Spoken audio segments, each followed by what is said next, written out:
Aminado si Finance Secretary Ralph Recto na apektado na ng flood control scandal ang ekonomiya ng Pilipinas. Ang masaklap, posible pa raw itong maramdaman hanggang sa susunod na taon.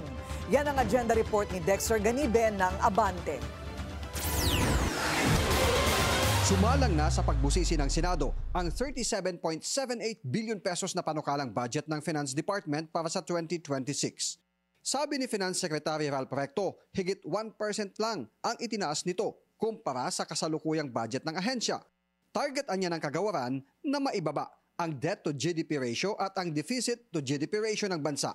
Isusulong ang mas maraming trabaho, maitaas ang income ng bawat Pilipino at maibaba ang insidente ng kahirapan sa 9% sa susunod na 3 taon.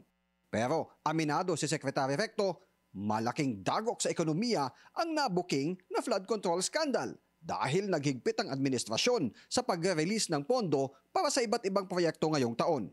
Magkaroon ng posibleng slowdown ang economic growth natin dahil pag nag-slow down ang gobyerno sa paggastos, posibleng tamaan yung ekonomiya natin dito a bit.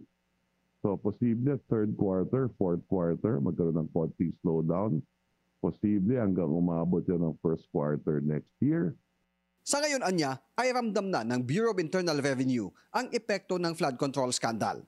May mga taxpayer daw na bantulot magbayad ng buwis dahil sa persepsyon na aanurin lang ito ng korupsyon.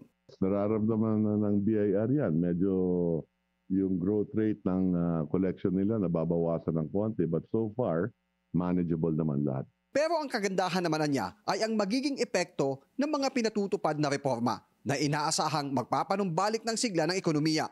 Tiwala rin si Secretary Recto na mananatili sa 6 hanggang 7% ang economic growth rate ng Pilipinas dahil sa masiglang microeconomic environment ngayon sa bansa.